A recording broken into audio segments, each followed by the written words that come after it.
Right. So maybe we should just jump in. What do you think? Not yet. Not yet. Okay. I still have some more buttons to press and Zoom. Oh, good. Okay. But almost. No problem.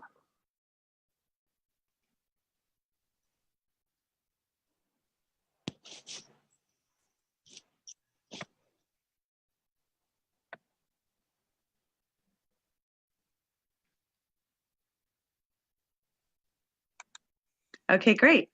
So we are live now. So thank you everyone for joining us. Today we have an amazing program and two amazing women. Agalia is going to be our host today. She's going to be sharing her experiences with you. And Agalia is a level 4 human design specialist. She's also a level 3 quantum alignment system specialist practitioner. And basically all that means is that she's really experienced and knowledgeable, and she has some great info that she's going to share with us today. And we're really, really thankful that you're here. And Susan is also one of our quantum alignment specialist practitioners. And so she's going to be joining Agalia, and I'm going to be muting out, and I'll let y'all know if y'all have any questions from Facebook and from Zoom, and I'll interject them as needed. But we're going to go for about an hour today. And then after that, if y'all have any more questions or anything comes up afterwards, y'all can post on the Facebook page, and they'll be able to check it and moderate it there. All right. Hi, Agalia. Hi. I'm so glad to be here to hear about your new program. Can you tell us how you came up with this idea? Well, I really want to thank you, Susan, for helping me to launch this program. You know, breast cancer is so devastating in so many ways. You know, there's really not any aspect of your life that doesn't get trashed.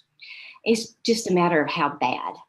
You know, and the medical field is so good about bringing out about, you know, your physical needs and touches on some of these aspects of what's happening in your emotion field. But a lot of that has to take a back seat. You know, you're fighting for your life, so that all gets pushed to the side.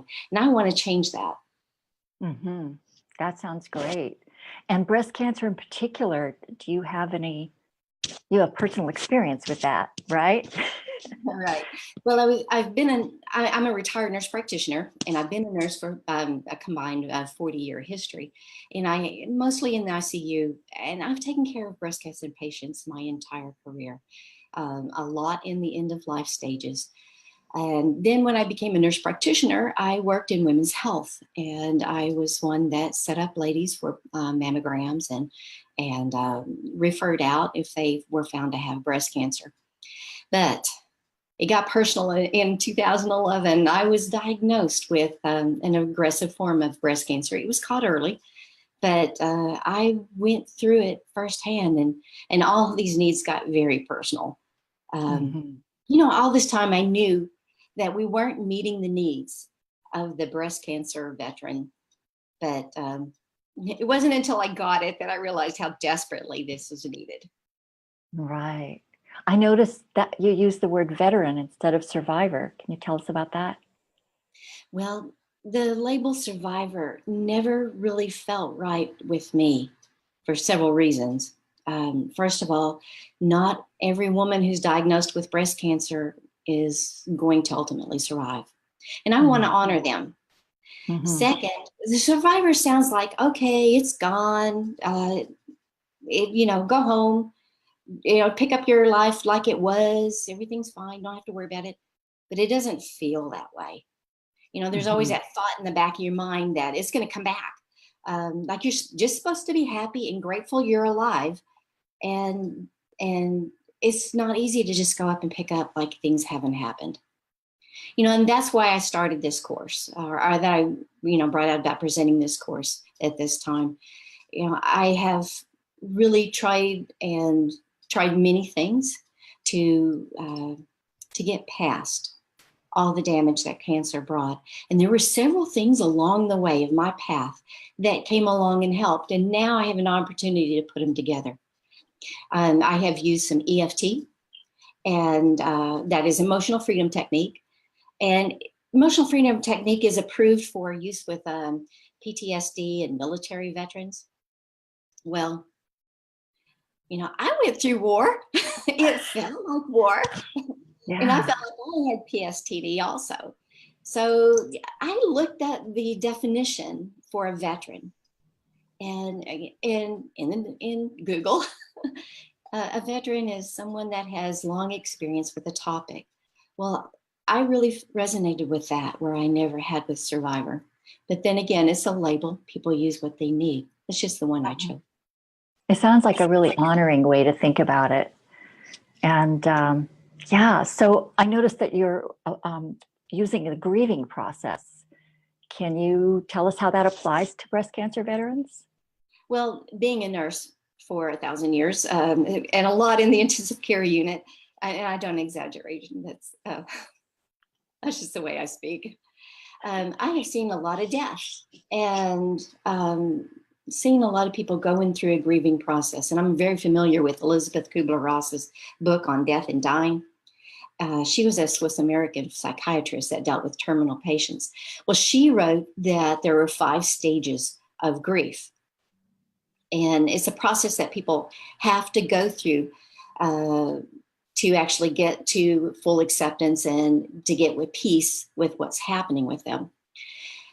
I noticed that it didn't matter what the loss was, whether how insignificant it was or how catastrophic it was in your life.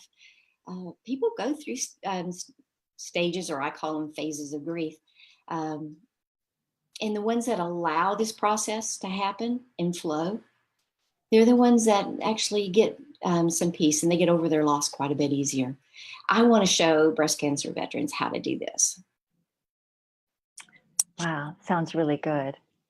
Can you tell us about some of the phases or stages? Or Well, I like the term phases because stages sounds very static. It's like stair steps. You go from one to the other to the other. And it doesn't look like that. You don't finish one level and then, oh, okay, next on the list is, it's more fluid. You float in and out of them. However, I've noticed whenever you get peace in your heart, you don't have to go back and repeat that, but you do have to go through them all to get soul healing. And some phases last longer than others. Some you can go through in a blink of an eye, but you don't get to skip one. You may not notice that you went through it, but you did. And I also don't use them in the same order. With all due respect to Dr. Ross, I've seen them evolve differently, and that's the way I went through them myself. Well, tell us a little bit more about that order and how it evolved in your experience.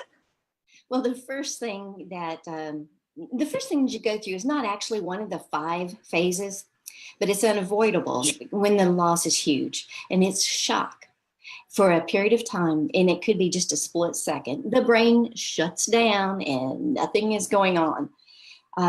You have to adjust to the news. It's a blunting of something horrible happening to you. And I got this call and I heard, "I'm sorry, it's cancer." And it was enough to shut me down. You imagine what you're going to say if you hear something like that. And all I said was, "Okay." And there was this long silence. And I think maybe she was expecting a little bit more reaction, but I couldn't speak anymore. So she gave me some specifics about an appointment. We hung up and I fell apart. Some people stay in shock a little bit longer, but that's no problem. It's all in due time. Yes, wow. So if shock is kind of like a pre-phase, what's the first official phase? Denial. It didn't happen. It is not happening. I'm going to wake up because I ate something really bad before that. This nightmare is going to be over. It can't happen to me. They must have got the results wrong. This just can't happen. And, you know, denial has a bad rap, and it really shouldn't. It's pretty healthy. Mm. It blunts and softens the blow of this bad news. It gives you some time to gather yourself. And, you know, I appreciate the phase. You know, people need this. Hmm. Wow. That's such a kind way of thinking of that first phase. I really like the reframe on that. What's the next phase after that? Well, when your denial doesn't work because it's becoming more real, we just go right into bargaining. And this is where I differ from Dr. Ross. She says anger is next and then bargaining. But bargaining is still, we're in our heads. We're still trying to figure out how to get out of this mess. And if you can't deny that it's happening, you're naturally going to go into, well, maybe it won't turn out to be so bad. Maybe if I do this, this won't happen. You know, all the way to the please God, I will fill in the blank if you just take it away from me. It's still in the mind trying to come up with these answers and these rationalizations of how to get out of this mess that you didn't know you got yourself into until it was too late. Mm. Yeah, the minds are compelled to look for answers to try to figure things out. Yeah. Well, and that's how the mind is supposed to work. But once the mind figures out that you can't come up with rational answers to explain this away, you get angry. People can go back and forth between bargaining and anger for a while because the mind, it does not want to give up. It's it works hard to control the situation. You know, denial, not so much, because, you know, once you get into treatment, once things start happening, you know, you really can't deny to yourself, this is really happening. And that's why, you know, you fly into bargaining and you try to soften how these events are happening to yourself. And when it doesn't work out so well, it becomes anger. So I'm guessing the next phase is anger. Mm-hmm. There's a lot of judgment around anger and breast cancer too. We're taught as women, especially, we're supposed to be nice. And it is not nice to be angry. So a lot of people get hung up here for a while because either they have repressed anger from holding it all in, you know, trying to be nice, or they will lash back out at life. But anger is what happens when you all this brain work and you're trying to figure out how you're going to get out of this mess and it hasn't worked. We get angry. We get angry at God, and we get angry at the universe, source, other people. We get angry at cancer and situations, but most of all, we get angry at ourselves. Wow, yeah. I can see that. I mean, there's parts of anger that can be kind of energizing. So I could see that that could be a thing that would give you fuel to go on. But then when it turns in on yourself, that's, yeah, not so good. Anger is a huge energy expense. And in all honesty, when you're going through something like chemotherapy, I found it, and this, you can't universalize any of this. My experience will always be different from someone else's experience. There's guidelines. That's why there's no how-to book to get through all of this. For me, anyway. But anger is so huge of an expense. When you're going through chemo, you don't have the energy for anger. It's not often that it lasts very long. So whenever all the energy's gone, you know you can't figure this out. Our anger didn't get us what we want. Depression comes. All handle depression differently. So it's real important that we understand how we handle it. And, you know, human design is crucial for knowing this. Wow. Tell us about that. I'm intrigued to hear about how human design helps us with handling this depression. Well, as you look at the body graph, if you look on your chart or body graph, you can look at the emotional solar plexus. It's the little triangle on the right side down low. If it's white, it's open, or if it's colored, it's colored in, it means it's defined. If it's open, you've got a variable sense of depression. Now I'm going straight into depression. The emotional solar plexus isn't just depression, but it is where our emotional energy, our emotional wisdom resides. But when you're depressed and you have it open, it can be variable. It's usually closely related to your situation. The intensity feels like it goes up and down, and it's depending a lot on who or what's happening around you. And also when it's open, you pick up and amplify everyone else's feelings. So you're picking up and amplifying all the fears and worries and concerns and depression and all of these of your kids, of your family, of your partner, of those that you're working with. And it is hard to know what's my level of depression and separate that from what I feel from other people. Now, when it's defined,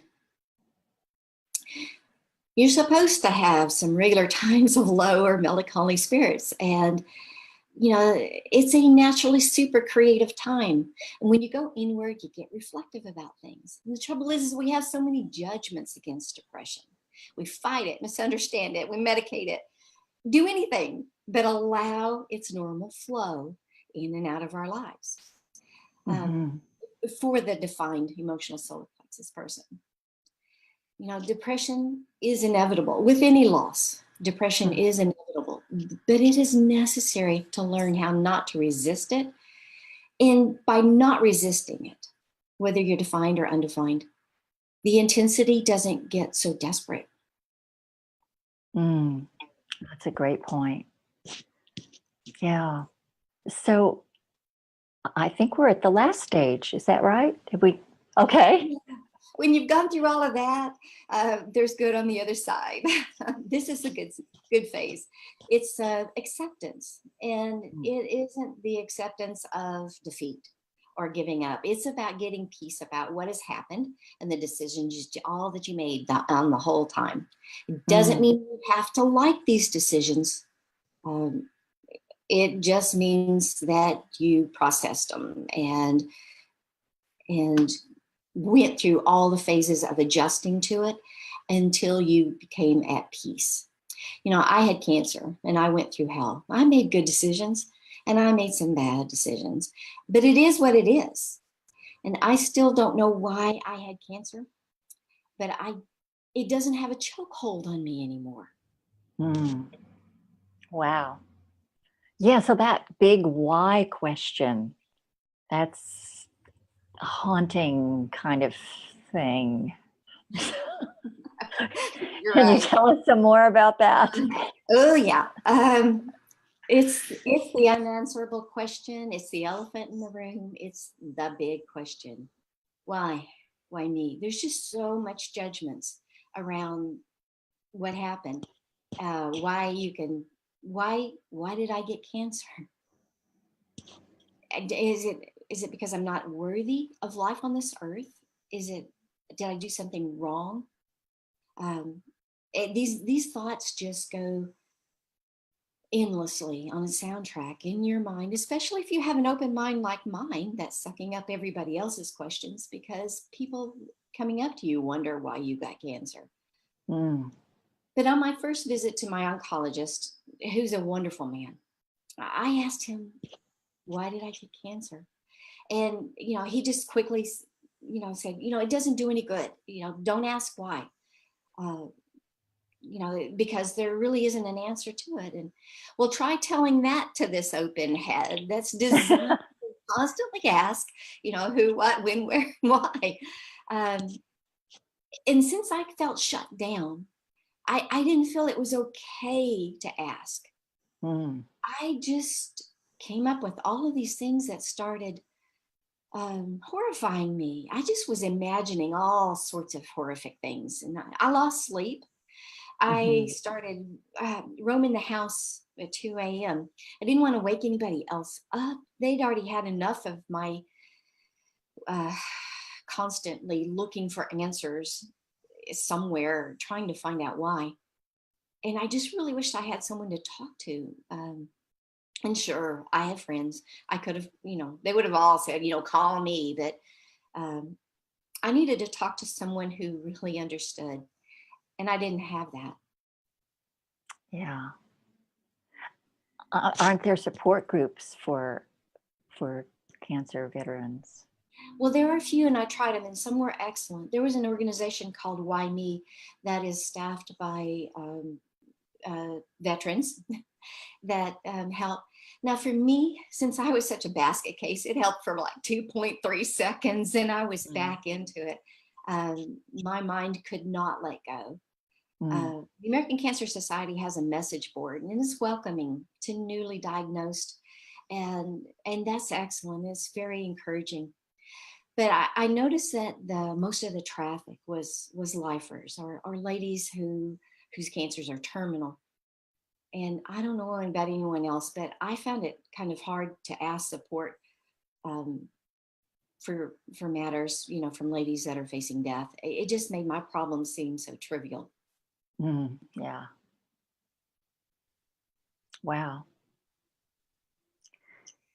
So talk to me a little bit more around the judgments that happened around asking why. Judgments about cancer are huge, and the why question is always coming up, even though we're here to ask all these questions. We don't think we are, but it's okay to ask.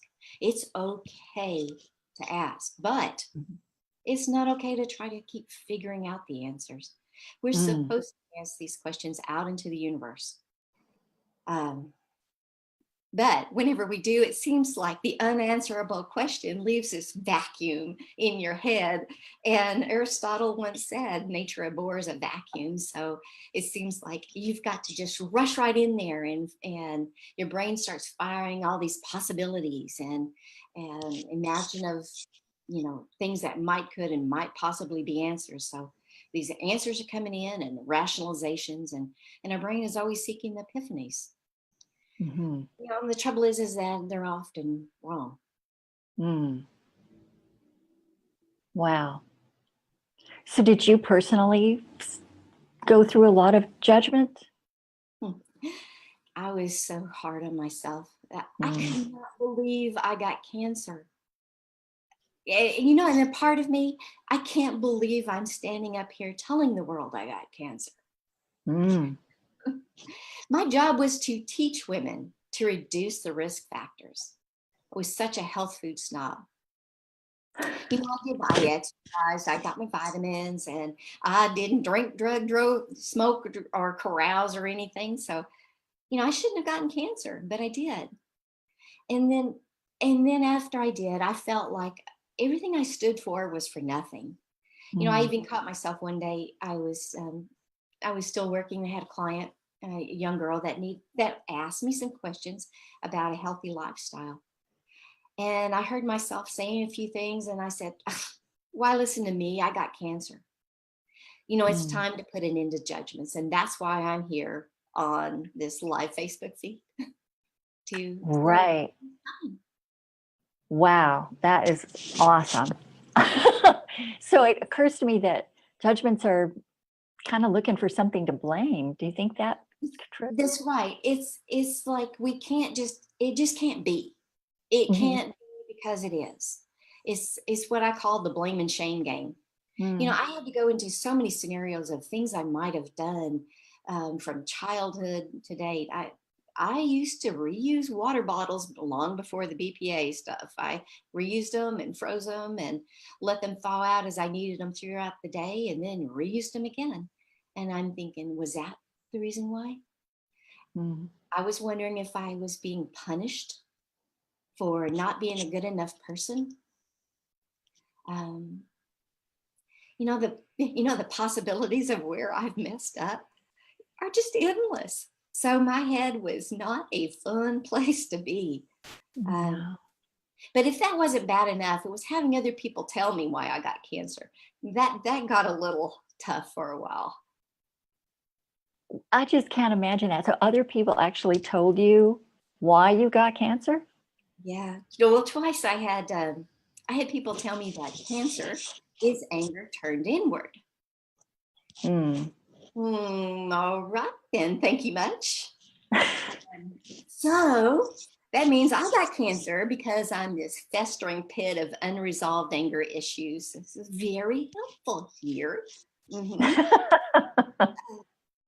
I was even told at one point that I had the devil within me to have gotten cancer, and I was ignorant of the Lord to not have gotten perfect healing.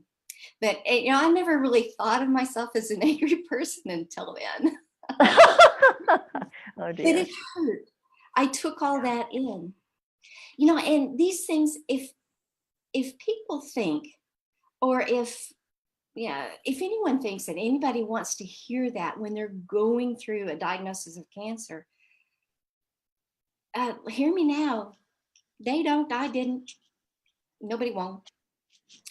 I've also heard from sources that breast cancer is from caring too much. And, so either I'm this festering pit of anger issues, or I'm just too nice, too codependent, or too sweet or something. But either way, that is hard to process and to hear. Yeah, it's really tough. It's like, even if it's true, it's like telling me that I caused my own cancer. That I did it to myself. So let's not do that to anyone ever. But more importantly, I want people to know it's not, it is possible. It's possible to not take this personally. Because I learned how, by my understanding of human design and by EFT and going through the grieving process effectively, I was able to step back and say, okay, I hear it is probably has some basis of truth, but I don't take it personally anymore. I don't beat myself up for being that anger pit of festering whatever, or consider that I'm not worthy of life on this earth. That is really powerful. Can you tell me a little something about what you noticed first in your own healing process with the grieving process? And well, since I am, foremost a nurse, I saw myself going through the grieving process immediately.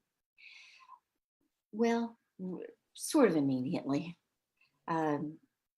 I noticed when the losses started coming in, I noticed it. But then after I learned about human design, which came in later, I made peace with so much pain from not understanding how I operate. And your type and your strategy really helped me to know how to make the best decisions for myself. So I could even look back and see those decisions that I had made previously, and I could get peace around those. If you make peace with what decisions that you've made, and you can't go back and change them, then you don't have to waste all this precious energy beating yourself up about them. Wow, yes. So human design sounds like it's extremely useful in this process. For those who don't know what human design is, I'll do a short little definition. It's a system that is a synthesis of ancient esoteric systems like astrology, the Hindu chakra system, I Ching, and the Kabbalah, and contemporary science, including quantum physics, astronomy, and genetics.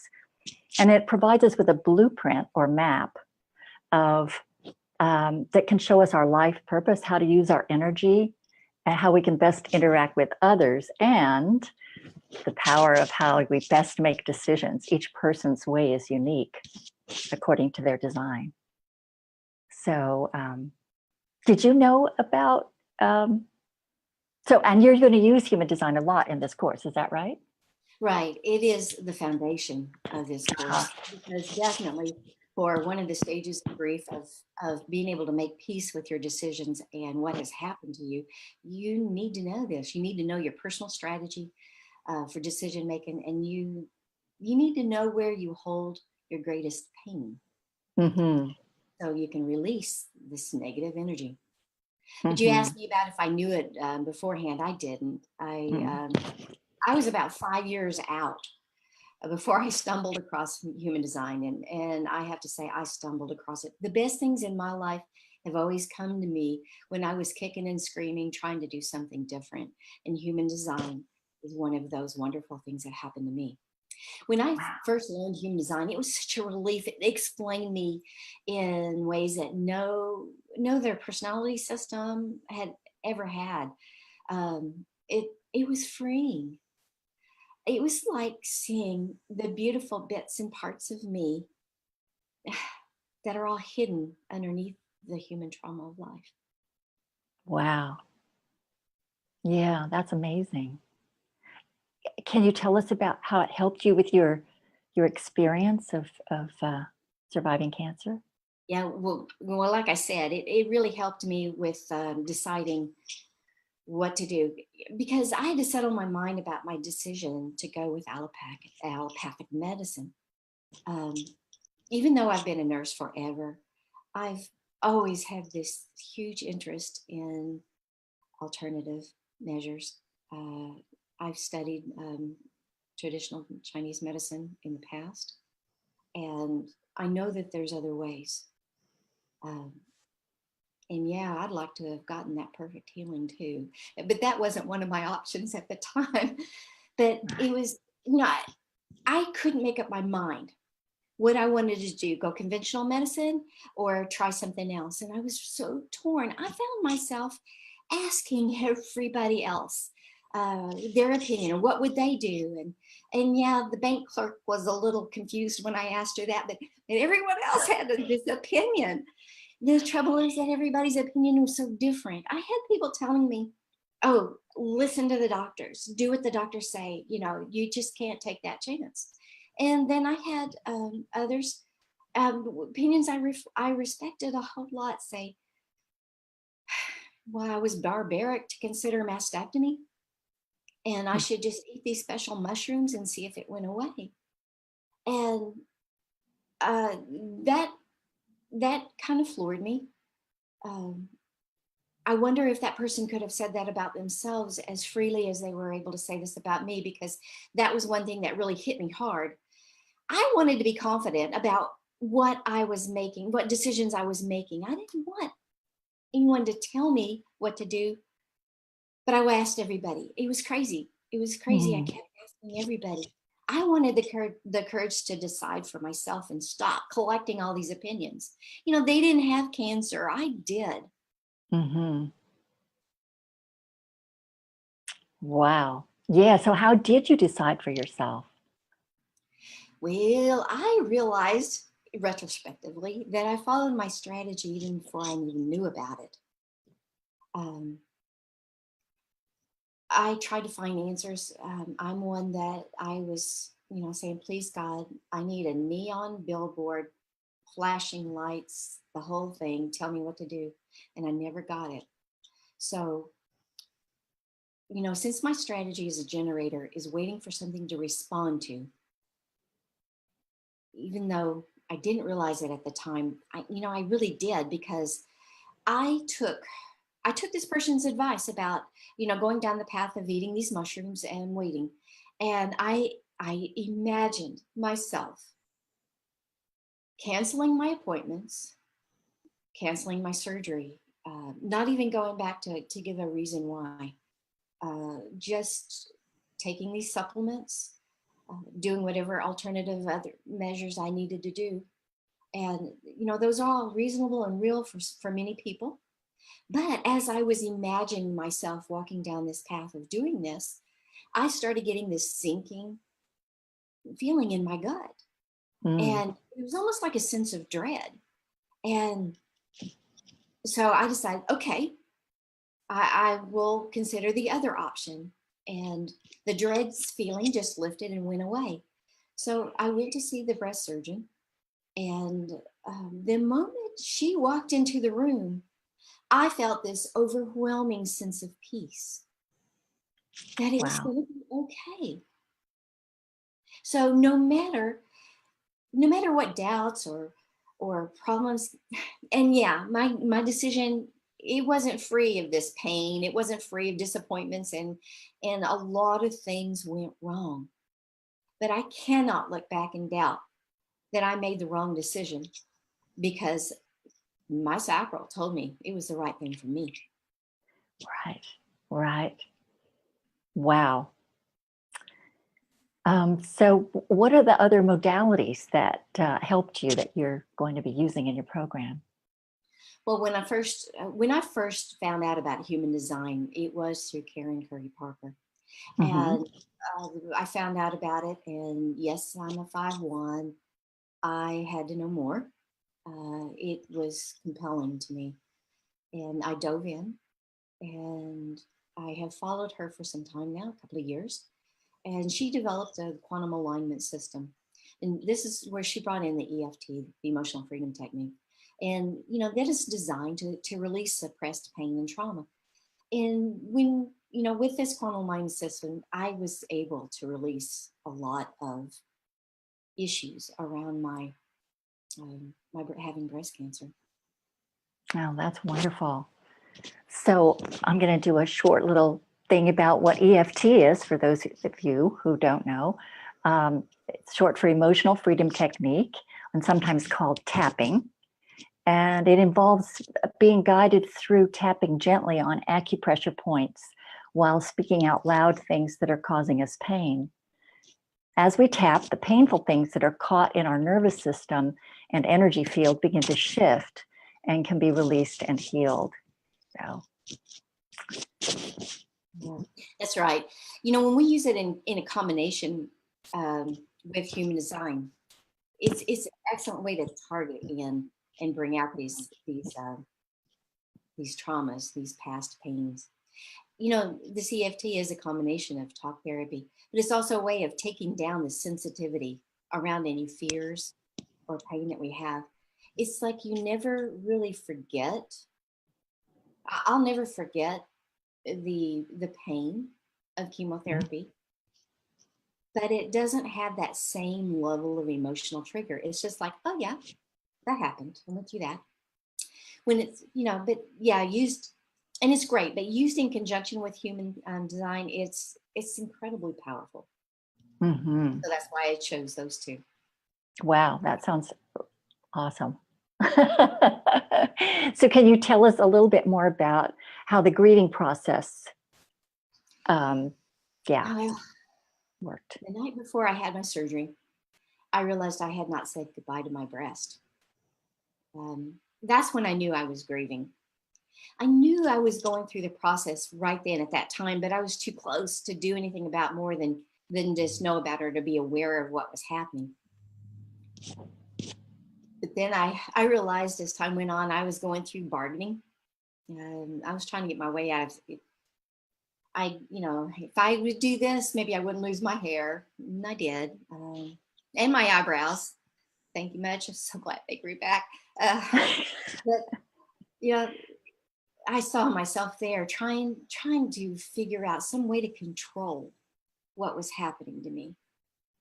And then, when all that didn't work and I was out of control and in the hands of other people and others' energies and other systems, I went through a time of anger, but like I had said before, chemo drained me so badly that I just couldn't even get up the anger. Mhm. It wasn't until two years after that everything was done, after my diagnosis, that I realized I was profoundly depressed. While you're fighting for your life, Mhm. or you're fighting to get well, you're fighting to be there for your kids and your husbands and your job, your careers, your everything around you. It's easy to stay focused. It's easy to stay pumped and ready to go. But after all the battle's done and you're supposed to go home, you're the survivor, and things pick up life as it was before, you don't feel any better. Mhm. I didn't feel any stronger. And I didn't have anybody, I didn't have anything to fight. The cancer was done. And all it was is dragging my health back up. And it Mm-hmm. was easy to get depressed. Mm-hmm. And I know that giving yourself the freedom to experience the grieving process is crucial to finding the peace and finding that beautiful wisdom that that experience brings. Wow. That sounds so helpful.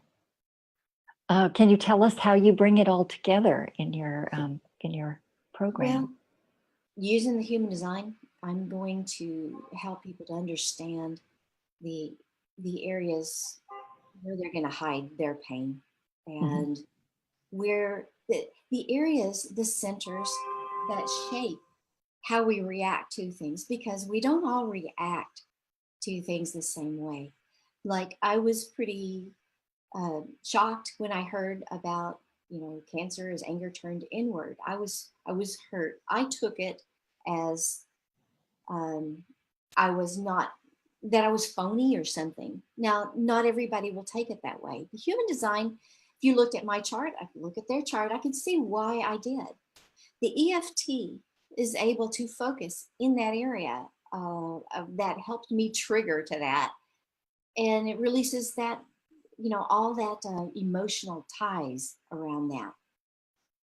But using all this, navigating the flow of the grieving process is just so targeted to really get down to that pain and trauma around the breast cancer experience that you really have to address. It's not something that you can just float in and do so well without some targeted attention. But you combine all of this together, it's just a great way to leave all this breast cancer trauma behind. Mm-hmm. Well, I've noticed a question in the chat, and people are excited to know more about the program. So maybe we can dive into how that's going to be structured and what to expect. Okay. Well, I am presenting 6 1 hour a week weekly live classes. This is where we'll go systematically, each class will go systematically through the phases of grief. We're going to be using EFT and aspects of the human design chart. I will target through the quantum alignment system. I will bring in aspects of the 9 resiliency keys that I have learned with that, and help to bring out and eliminate a lot of this problem and tension that we have with having had cancer. I also use some essential oils. Mm-hmm. Essential oils actually help with the EFT progress. In my opinion, our sense of smell is really greatly linked with our emotions, and to use that in conjunction with the EFT, I think is very valuable. So I try to do that too. And how does that work with a group? And by the way, is this limited enrollment or? Well, due to the need for small, intimate group, anyone going through breast cancer, these ladies deserve to be seen. They deserve to be heard. And I want to create that space for them. That's why I can't just open up and have a huge group. So I'm going to be bringing just 10 in this class. And then as we go through the grieving process and we talk about this, we will bring in the EFT, and I'll ask for someone to be in the hot seat and to tap with me. And the greatest thing about being in the hot seat is even though there may only be 2 people that are in the hot seat that night, everyone else gets these shared benefits. I will get benefits from this. They as they're tapping along, and even if the words aren't quite relevant to what they're going through or what they're feeling, even if it's the opposite, they can shift the words in their mind as they're tapping, and magic will happen. their personal trauma is going to get shifted. That's excellent. And did you tell me that you were going to have someone on your classes monitoring the chat and helping you keep track of Yes. people? I have a Yeah. fellow human design specialist that it was my concern in starting a class like this, that if someone that I'm not, this is beyond Zoom. So when you're on Zoom, I won't be able to focus on everyone at a time. I'll be focusing on someone in the hot seat. And sometimes people get triggered. And I don't want anyone to walk away with pain. So I'm going to have some eyes in the background that will be alerting me if someone is needing some help. And she's also, you know, an excellent specialist herself, and has a lot to bring to the table. In fact, Jamie will be providing one of our, for a specially designed flower essence, and that's going to be a part of one of the things I'm giving with this. Oh, wow. That's wonderful. Woo! What a great benefit. So now you had mentioned to me when we were talking about this, that this isn't a conventional support group. And so for people to not get the wrong impression about what to expect, could you elaborate on that? Right. I wasn't able to partake in any support groups because I lived in such a rural area. I couldn't get to any. There were none in my area. And so this is not a support group as such that some people may be aware of. It's not talk therapy. It's a live course with interaction. And we're here to move a lot of judgment and trauma in a short period of time. There will be no medical advice. I do not want anybody to alter, change, tweak, or question their own treatment path as a result of anything they hear from me or in any interaction with any other participant on there. You know, your treatment and that aspect is between the participant and their doctor, and it is not for the rest of us to judge or place any judgment on ourselves based on what someone else treatment path was like. Wow. So who is this course for? It's for anyone that has gone through breast cancer or received a diagnosis of breast cancer, no matter what their treatment choice was. There's no judgment here. We're done with, have you noticed? I'm done with judgment. You are done. I'm done. However, I do gently suggest that anyone that is actively in chemo right now or recovering for surgery, that this energy work is pretty exhausting. And particularly if they are non-sacral beings, our manifestors, projectors, reflectors, they may not have the energy because as a generator, I didn't have the energy to do the work at the time. So everything is all in due time. If it's the correct time, but people, take care of yourselves. That's great advice. Wow. So what is the launch date for the program? My launch date is 9/11. And this date is on purpose. And, you know, it's my personal breast cancer, 9/11. So I thought it was fitting to use this date. Great. And how much does it cost? Well, the cost of this course is $197 for early bird pricing. I did not give people a lot of time to do this. So I am going to have to end the early bird prices at September 4th is the date I sell. Okay. After that, the price will go back up to $297. It still sounds like a bargain to me. But yeah. And you mentioned a bunch of little extra things they're going to get. Can you tell us what those are? Well, I will need their birth information so that I can run a chart for them. So they'll get a chart from me. Some may already have it. Some people may be familiar with human design, but not everybody is.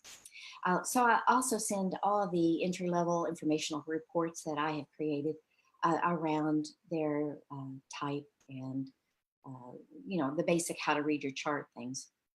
They're going to have personal attention in these classes. They're going to have recordings of any classes that they have if they're not able to make them all. Mhm. So, and also they're going to receive, when you reach, a copy of Karen Perry Parker's Human Design Activation Guide, and Excellent. which is an introduction to quantum alignment. Now, also, like I said before, they're going to get that flower essence designed by Jamie. And as I send them the book, I intend to send a very small, it's tiny, guys, a sample of a combination of essential oils that I would like for you to have for use during EFT. They will be buffered in a carrier oil so that you can place it on your skin. I will give instructions on the night of how we'll use that. But just be watching for that too. I will give an explanation of what they are and why I chose that. Oh, it sounds like a really complete and powerful program, Agalia. Oh, man. And then you mentioned something about a drawing. You were telling me that you were having a special drawing. Yeah. Well, I love human design. I don't think anybody could tell that with my hair. I love to give readings, and the first 5 people that sign up will be enrolled to get a free 1-hour reading from me.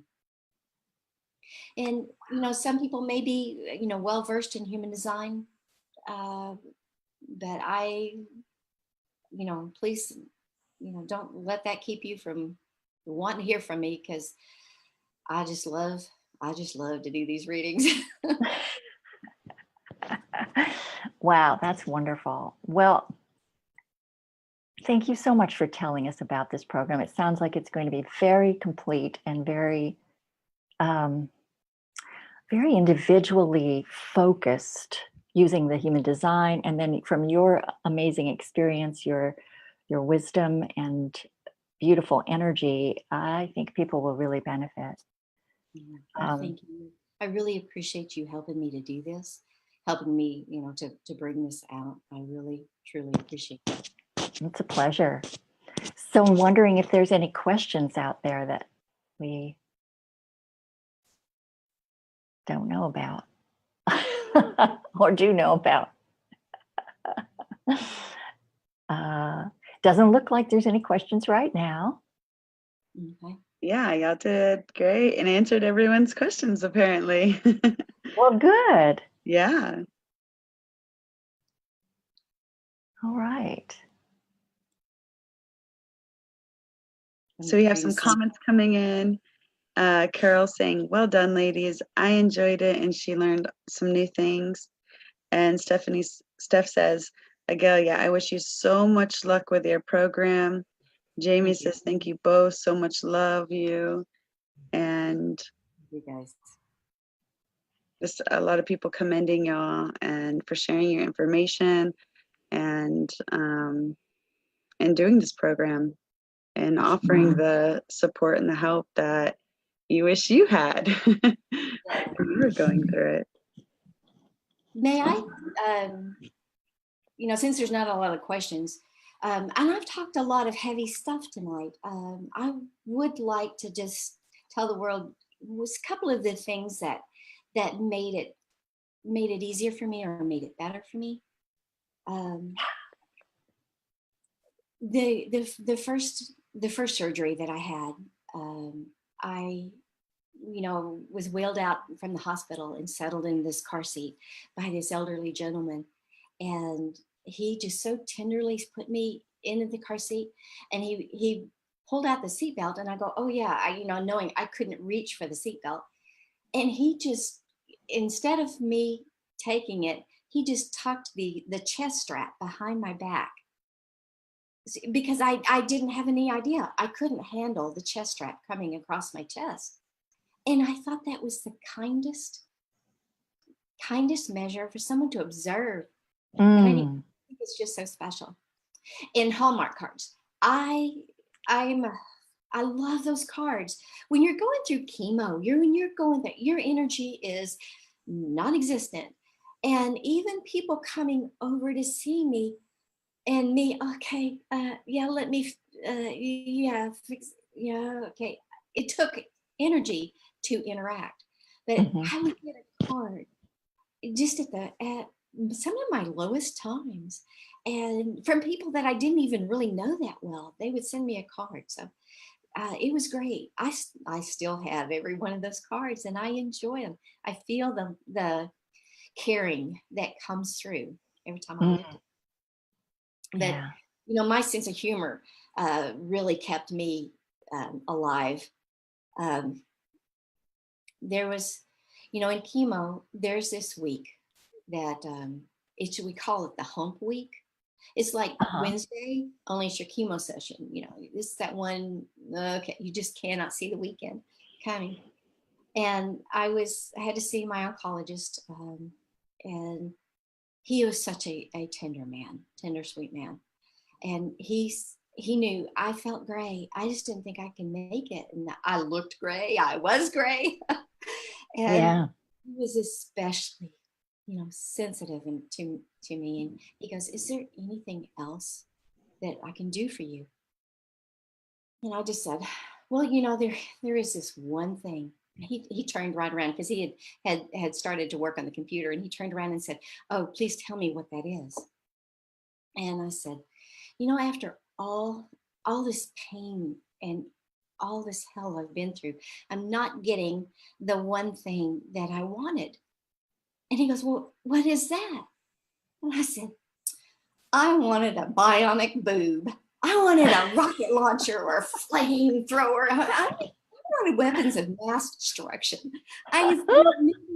Maybe just a dart gun. You're at a party and somebody pisses you off, you can just go, shoot them down. Oh, who is that?" I said that, all of that. What am I getting? I'm getting a squirt gun. So as I started telling him that, his eyes just kind of went blank and he went too shocked. He's like, "I'm not hearing this." And his mouth fell open. And then he realized, and he started to laugh. And then I started to laugh. And the laughter really made me get over hump. Oh, that's powerful. Yeah.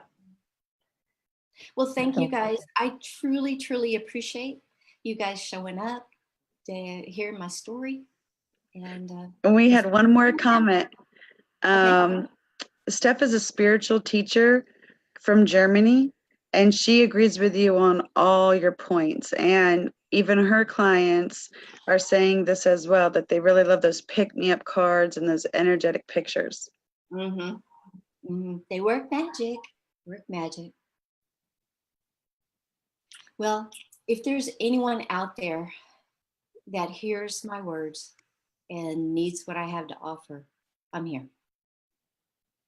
now, is there a link somewhere where people can, I'm sure when they see the replay of this, or that there's a link to your page where they can register?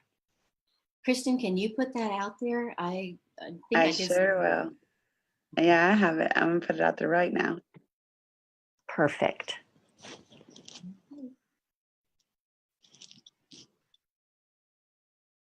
Susan, I just want you to know how deeply I'm grateful to you for helping me. It was a real pleasure. I'm so glad we got to do this together, and I got to hear all about your amazing program. Thank you. All right. Well, Kristen, are we about done? Or do we have some time we need to? We are about done, ladies, and we will keep you posted, and we're going to send out an email tomorrow with the replay. It will also have your link in it, and your link has a way for them to contact you with any questions, right? Right. No, Awesome. I hope so. I will check that out. I think it does.